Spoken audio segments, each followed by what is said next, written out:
आज हमारे गांव के सार्वजनिक भवन में खुली आम बैठक का कार्यक्रम है और ग्राम सभा भैंसखेत में नवनिर्वाचित ग्राम प्रधान श्री प्रताप सिंह की अध्यक्षता में ग्राम सभा की खुली बैठक में उपस्थित सभी ग्रामवासियों का स्वागत है। इलेक्शन के बाद प्रथम खुली बैठक का आयोजन किया जाता है। इस बैठक की जो मुख्य बिंदु है वो है ग्राम सभा का वित्त वर्ष 2026-27 की जीपीडीपी तैयार करना। ग्राम सभा की सामान्य बातें हैं जो कि आपके जीवन से संबंधित है, जैसे जन्म मृत्यु पंजिका। दूसरा एक चीज़, आजकल संस्थागत प्रसव ही हो रहे हैं। हमारी माताएं बैठी हैं, आप जानते होंगे घर में तो बहुत ही विशेष परिस्थिति में ही प्रसव हो रहा है। आप अपने नज़दीकी किसी भी जन सेवा केंद्र में जाकर अपने परिवार रजिस्टर को अपडेट करा सकते हैं। तो 3 तरह के राशन कार्ड है हमारे बीच। उत्तराखंड में एक नई पहल की गई है, समान नागरिक संहिता यूसीसी। हेलो मित्रों, गुड मॉर्निंग, सुप्रभात, पहला प्रणाम मेरसियो। मित्रों, अभी सुबह का वक्त है तो फाइनली ब्लॉग की शुरुआत करते हैं। Welcome to my new blog Ravi Negi Manila. मित्रों, आज ब्लॉग की शुरुआत हो रही है 11 बजे से। अगर बात करें देवभूमि उत्तराखंड पहाड़ों की मौसम की, तो मौसम बढ़िया हो रखा है। गुनगुनी धूप खिल रखी है और हल्का फुल्का बादल छा रखे हैं। और अभी तक मेरा और ईजा का नाश्ता पानी हो चुका है। अभी के लिए ईजा घर का काम कर रही है और अभी मैं जा रहा हूँ अपने गाँव के पंचायत घर में, अर्थात ग्राम सभा भैंसखेत के सार्वजनिक भवन में। आज हमारे गांव के सार्वजनिक भवन में खुली आम बैठक का आयोजन है, तो चलते हैं, होते हैं रवाना। 2026 ग्राम सभा भैंसखेत में नवनिर्वाचित ग्राम प्रधान श्री प्रताप सिंह की अध्यक्षता में ग्राम सभा की खुली बैठक में उपस्थित सभी ग्रामवासियों का स्वागत है और सभी को नमस्कार है ग्राम सभा की तरफ से। जैसा कि आप जानते हैं कि इलेक्शन के बाद प्रथम खुली बैठक का आयोजन किया जाता है और आपके बीच में मौजूद हैं ग्राम प्रधान। इनकी दूसरे कार्यकाल की प्रथम बैठक का आयोजन ग्राम सभा में किया जा रहा है, इसलिए। और इस बैठक की जो मुख्य बिंदु है वो है ग्राम सभा का वित्त वर्ष 2026-27 की जीपीडीपी तैयार करना। जीपीडीपी तैयार करने का मतलब है कि वित्त वर्ष जो है हमारा 1 अप्रैल से स्टार्ट होता है और मार्च तक चलता है। तो इस समय जनवरी चल रहा है, तो जो हम ये प्रस्ताव इस समय लिखा रहे हैं वो आने वाले अप्रैल माह में, फरवरी और मार्च महीना बीच में है, उसके लिए लिखाए जाते हैं। ये आपके द्वारा हम गांव के जो भी विकासात्मक कार्य हैं वो आपसे लिखाएंगे और फिर वो ऑनलाइन होंगे और अनुमोदित होंगे ऊपर से ज़िले से, और उसके बाद 1 अप्रैल से इन कार्यों पर जो है काम प्रारंभ किया जाएगा।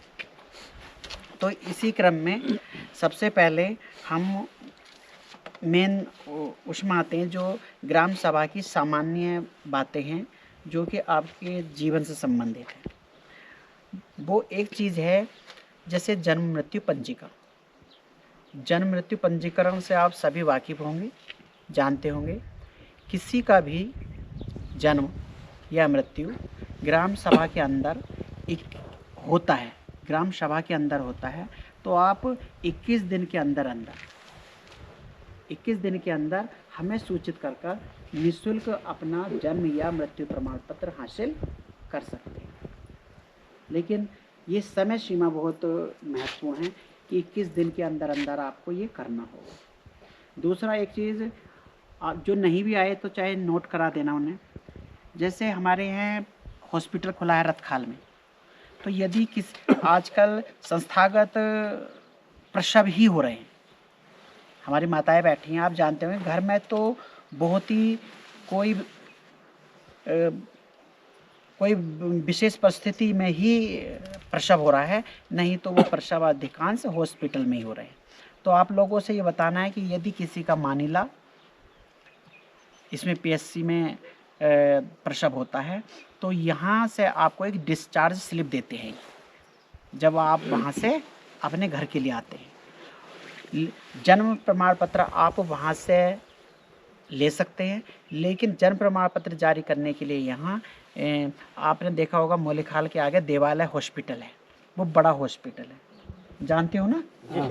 तो यहाँ की डिस्चार्ज स्लिप चूँकि ये नहीं बनाती, ये छोटा है, तो उसी डिस्चार्ज स्लिप को लेके आप अगर देवालय भी जाएंगे तो आपका प्रमाण पत्र निःशुल्क बनेगा। और आपको एक बात और बता दूं, आपसे एक भी कागज़ नहीं मांगा जाएगा। क्यों नहीं मांगा जाएगा? क्योंकि प्रसव हॉस्पिटल में हुआ है और डॉक्टर की वो डिस्चार्ज स्लिप होती है, इसलिए आपसे कोई भी कागज़ नहीं मांगा जाएगा। लेकिन एक चीज़ का है, टाइमलाइन आप ज़रूर ध्यान रखेंगे, 21 दिन के अंदर अंदर 21 दिन के, हाँ आप जा सकते हो और वहाँ पे निःशुल्क। और देखिए बैठक का ये फ़ायदा होता है, यदि 21 दिन के बाद आपने किया तो वो फिर आपसे बहुत सारे कागज़ मांगेंगे, शपथ पत्र भी मांगेंगे, गवाह भी मांगेंगे, बहुत सारी चीज़ें होंगी। तो आप लोगों से बिना निवेदन है कि 21 दिन के अंदर अंदर किसी का भी, और जैसे बड़ा हॉस्पिटल है, किसी का अगर भिकेशण में हो गया तो आप जानते हैं भिकेशण में तो कहीं जाने की ज़रूरत ही नहीं है। आप प्रसव हुआ उधर, डिलीवरी हुई, आप वहीं से जन्म प्रमाण पत्र ले सकते हैं, वहाँ कहीं जाने की आवश्यकता नहीं है। ठीक है। मृत्यु के मामले में मृत्यु अधिकांश गांव में ही होती है, तो गांव में तो कोई नहीं, आप बस इतना ध्यान रखना कि ग्राम प्रधान के जरिए या खुद भी कर सकते हो, आप सूचना देनी है। 21 दिन के अंदर अंदर यदि आपने सूचना दे दी मृत्यु प्रमाण पत्र की, अगर ग्राम सभा के अंदर हुआ है, तो आपको निःशुल्क जो मृत्यु प्रमाण पत्र है वो मिलेगा।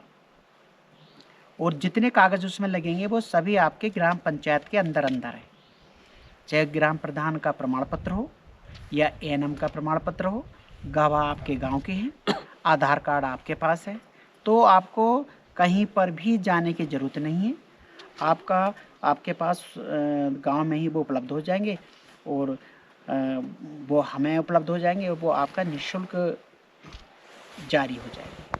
लेकिन 21 दिन के अंदर का इसमें भी ध्यान रखना, ठीक है। एक चीज़ ये हो गई, और एक हो गया आपका परिवार पंजिका। जब परिवार रजिस्टर में जो दर्ज होता है, तो परिवार रजिस्टर में दर्ज होने के लिए आपको कहीं पर भी किसी भी कार्यालय में जाने की ज़रूरत नहीं है। आप अपने नज़दीकी किसी भी जन सेवा केंद्र में जाकर अपने परिवार रजिस्टर को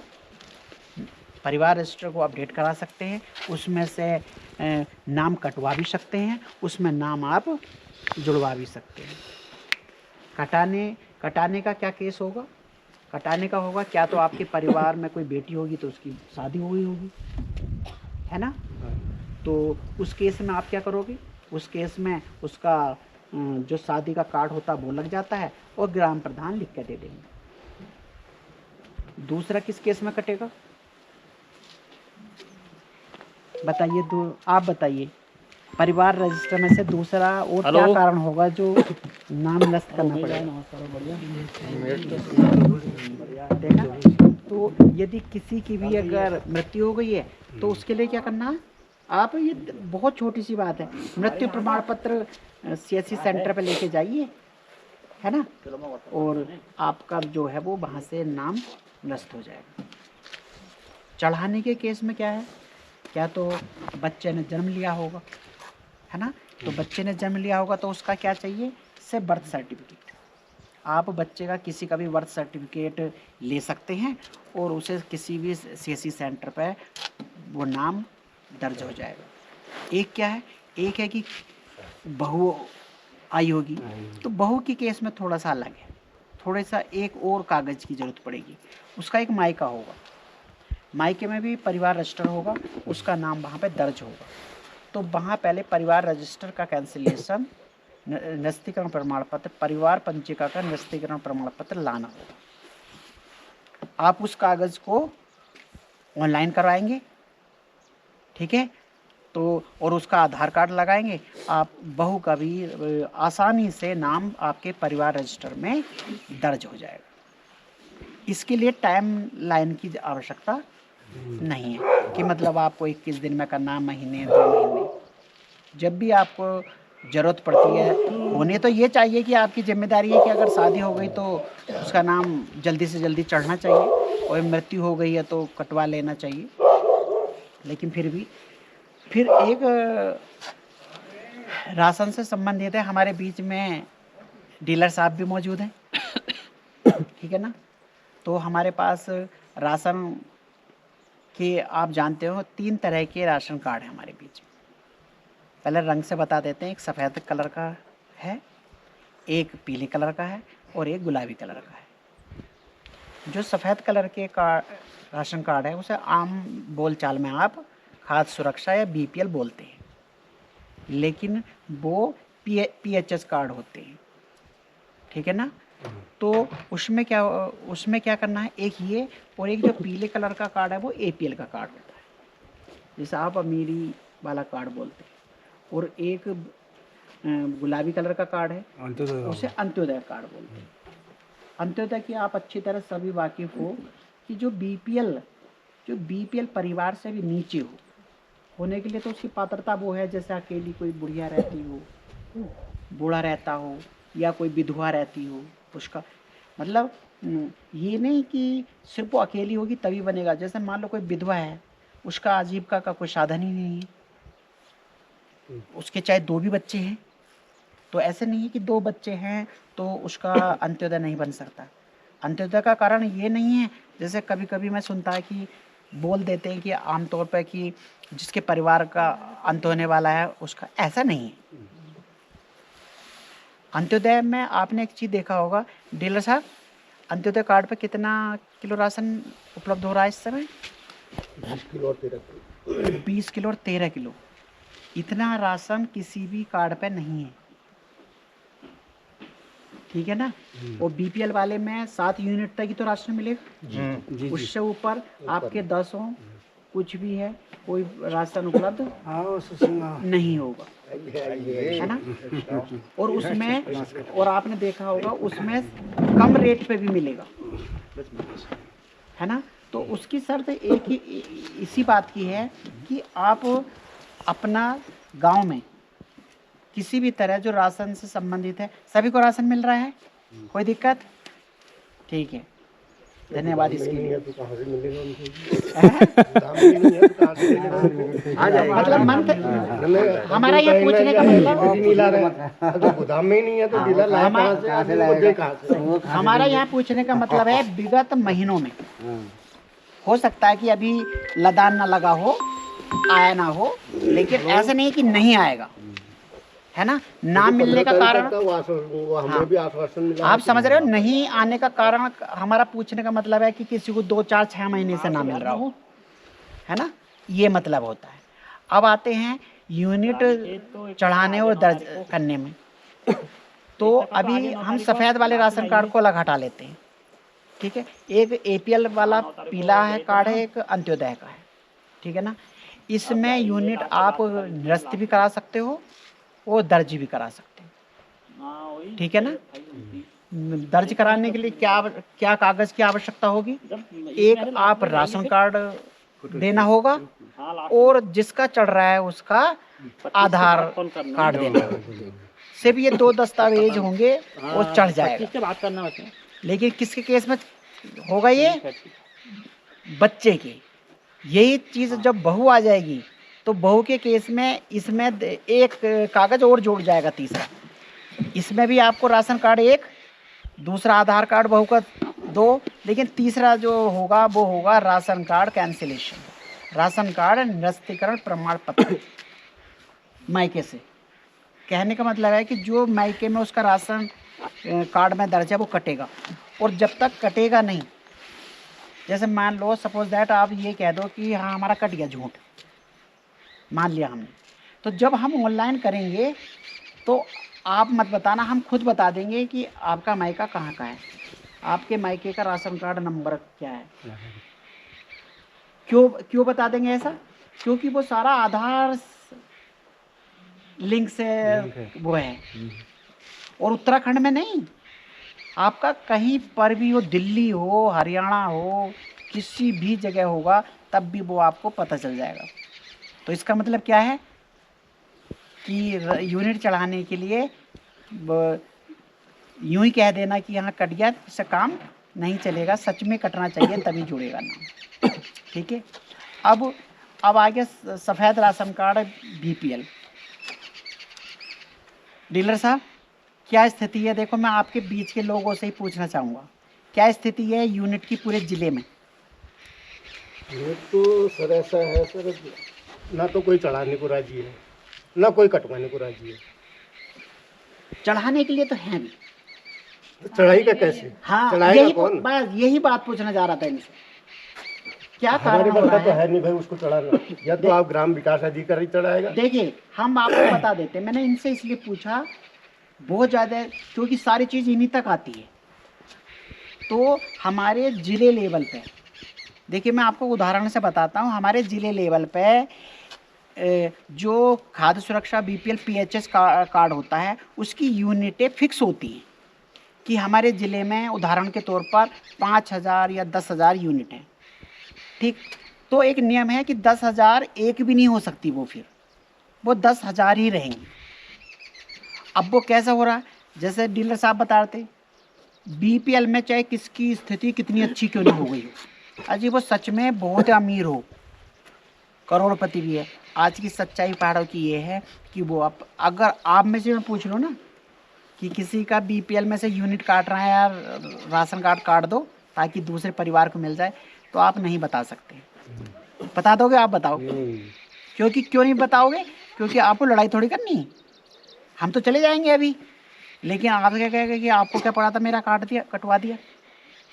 तो कटाने के लिए कोई राजी नहीं है, और तो यूनिट जुड़ेंगी कैसे? इसलिए जो नई यूनिट हैं वो उसमें जुड़ने में परेशानी आ रही है। तो आपसे अनुरोध है कि मैं तो यही कहूँगा कि अगर कोई वास्तव में आर्थिक स्थिति अच्छी हो रही है तो आप उसको अपने कार्ड को कटा भी सकते हैं, और आप एक भी काम कर सकते हैं, चाहो तो वो कार्ड आपकी ग्राम सभा को भी मिल सकता है। जैसे मान लो आपके पास है 5 यूनिट का, आप समझ रहे कि नहीं हमें नहीं चाहिए, हम सही हो गए, तो ऐसे भी नहीं, अगर नियम है उसका कि अगर हम चाहें इंस्पेक्टर साहब से मिलके, तो वो उस ग्राम सभा को भी, हमारे लेवल से नहीं होते लेकिन इंस्पेक्टर साहब के लेवल से वो चीज़ें की जा सकती हैं, तो आपके गांव के व्यक्ति को किसी को वो लाभ मिल सकता है ना। तो आप सभी लोगों से ये है कि कोशिश करना कि अगर कोई बीपीएल की श्रेणी से निकल गया तो अपना राशन कार्ड कटा के किसी वास्तव में जो जिसे आवश्यकता है, क्यों जिसे आवश्यकता है उसे दीजिए, लेकिन ये है आपकी सहमति से। मतलब ये काम ग्राम सभा ही कटा सकती है, अगर ग्राम सभा उसे लिखवा दे तो वो कट जाएगा। ठीक है। अब एक चीज और है, एक सर जरा केवाईसी के विषय में बता दीजिए, किसी का अंगूठा नहीं आ रहा है, किसी के आंखें नहीं आ हाँ रही है। देखिए केवाईसी का पहला आप बता दीजिए केवाईसी का, फिर मैं बताऊंगा, क्योंकि केवाईसी में जिसका भी केवाईसी नहीं होगा इनको मत बोलना कि उसका राशन कार्ड नहीं आ रहा है, राशन नहीं मिल रहा, क्या है। अच्छा जी। आप थोड़ा सा इन्हें बता दीजिए, क्योंकि इन्हीं के द्वारा वो किया भी जा रहा है। केवाईसी का मतलब है कि आप एक बार चाहे कहीं पर भी हो, देखिए होने के लिए तो ग्राम सभा की है वो केवाईसी, तो आप अपने राशन कार्ड में लीजिए 2 यूनिट है तो 2 की केवाईसी कराइए, 5 है तो 5 की कराइए। अगर आप केवाईसी नहीं कराते, ठीक है ना, तो वो क्या है, वो सारा पहले जैसे नहीं रहा है, अब वो मशीन है, उस पर आपके अंगूठे के निशान आते हैं, जिसकी केवाईसी नहीं होगी वो नहीं होगा। तो आप सभी, कितना टाइम है डीलर साहब? टाइम का भी कोई निर्धारित नहीं है, तो चलो आप, और अच्छी बात है कि आप समय रहते रहते, या मान लो कोई बाहर भी है अगर आते हैं तो आप उसकी केवाईसी जरूर करा दें। फिर शायद आप ही बोलोगे कि हमें राशन नहीं मिल रहा, कुछ नहीं मिल रहा, तो वो डीलर साहब की भी गलती नहीं मानी जाएगी, क्योंकि वो कह रहे हैं कि केवाईसी करा दो। तो जिसकी भी जो बाहर हैं वो वहाँ से नहीं कर सकते, ना, वहाँ से नहीं हो सकती केवाईसी, यहीं आना पड़ेगा। यहीं पे आना पड़ेगा। और जिसका उंगलियों का निशान नहीं आ रहा है तब उनका क्या होगा? केवाईसी होगी फिर भी फिंगर नहीं आ रही वहाँ पे वो मशीन पे। फिंगर का कुछ वैसे तो इन्हें बता रखा है, थोड़ा सा भिगो के हल्का सा वो करके टाइम लगता है, लेकिन फिर भी उंगलियां फटी पड़ी है सब। और जिनकी जैसे फट बिल्कुल ही बेकार हो गई। अब सुनो, दराती चलाते चलाते निशान ही मिट गए। ये तो बिगर काम के फट रहे हैं, जब काम करते तो पता नहीं क्या होता। काम होते तो पता नहीं क्या होता। माने हाँ, पट्टी बात हो गई। हाँ, तो लेकिन फिर भी हो मोबाइल खा गया सब। हाँ, ऐसे नहीं है, ऐसे नहीं कि नहीं हो पा रहे, हो जा रहे हैं। तो आपसे वो है कि अपने केवाईसी जरूर कराएं। हमने तो 2-3 दिन लगाया दिया अंगुली, हाँ लेकिन नहीं आ रहे। तो अब क्या उपाय होगी? आ ही नहीं रहा है। नहीं आ रहा। आंखों का है, आंखों का भी है ना उसमें। वो आंखों, देखिए फिंगर आँख भी नहीं आ रही की, ये उंगलियों की तो हट सकती है, लेकिन किसी भी व्यक्ति की आंखें जरूर रहेंगी। अच्छा, नहीं लेंस वाले की भी नहीं आ रहे हैं। लेंस वाले की नहीं आएंगे। फिर हमारे तो लेंस लगा है। आप तो पूरी तरह ही ओरिजिनल चीज आपके पास नहीं रही सर। ये जो मूलभूत चीज थी जो प्रकृति ने दी थी वो ही नहीं है, वो बदल चुकी है। तो अब क्या होगा? तो अब क्या होगा? नहीं उपाय, नया उपाय आएगा, नया सरकार की तरफ से आएगा वो। अब आएगा। इसका मतलब ये थोड़ा कि जिसका ऐसा नहीं, इतने छूट गए, बहुत छूट आप गए। समझ रहे हो, सरकार की तरफ से नई गाइडलाइन आएंगी, नए नियम आएंगे, कुछ मैनुअल होगा, कुछ होगा, लेकिन होगा, वंचित नहीं किया जाएगा। एक चीज और है, उत्तराखंड में, अम्मा बातें तो घर भी कर लेना। अभी देखो उत्तराखंड में एक नई पहल की गई है, समान नागरिक संहिता UCC। ये आपको बता देता हूँ, ये पूरे इंडिया में गोवा एक ऐसा राज्य है, गोवा का नाम सबने सुन रखा है, मुझे लगता है कि सबने सुन रखा है। क्यों फेमस है वो? घूमने की जगह है, इसलिए फेमस है, नहीं तो नहीं सुनेंगे। तो गोवा प्रथम राज्य था जिसमें समान नागरिक संहिता लागू थी। उसके बाद उत्तराखंड हमारा दूसरा स्टेट बना है जिसमें कि समान नागरिक संहिता UCC लागू हुई है क्या ये है, कोई भी व्यक्ति अपना विवाह पंजीकरण करा सकता है और विवाह पंजीकरण अनिवार्य है। 2010 के बाद जिसका भी विवाह हुआ है उसको विवाह पंजीकरण कराना अनिवार्य है। क्या बोल रहे हैं हम? 2010 के बाद जिसका भी विवाह हुआ है वो विवाह कराना अनिवार्य है, आपको कराना ही होगा वो। और आप कहेंगे कि वो क्यों आवश्यक है और वो किसके लिए है?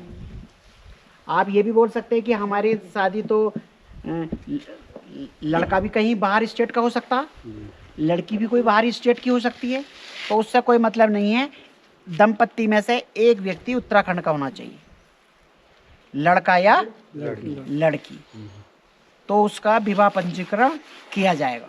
अगर उत्तराखंड के नहीं होंगे दोनों अगर उत्तराखंड के नहीं होंगे, और यदि एक काम होगा, यदि वो उत्तराखंड राज्य सरकार में कहीं सेवारत है तब भी होगा। हाँ, वो फिर प्रमाण पत्र जो अपने कार्यालय है वो वहाँ से उन्हें सर्टिफिकेट लेना पड़ेगा और उनका भी विवाह पंजीकरण किया जाएगा। लेकिन आपको बिल्कुल स्पष्ट शब्दों में बता दूं, विवाह पंजीकरण का संबंध स्टेट से है, उत्तराखंड के निवासियों के लिए है कि उत्तराखंड के वो निवासी होने चाहिए, है ना। सरकार की तरफ से गाइडलाइन और भी चेंज होती जाती हैं। जैसे अब शायद नेपाली और तिब्बतियों के लिए भी उसमें समायोजन कर लिया गया है ना। तो ऐसे सरकार जैसे जैसे ये अभी आपको बताऊं, आज कितनी डेट हो गई? 13 शायद 27 जनवरी 2025 में ही लागू हुआ था ये, तो इसे 1 साल होने जा रहे हैं, है ना।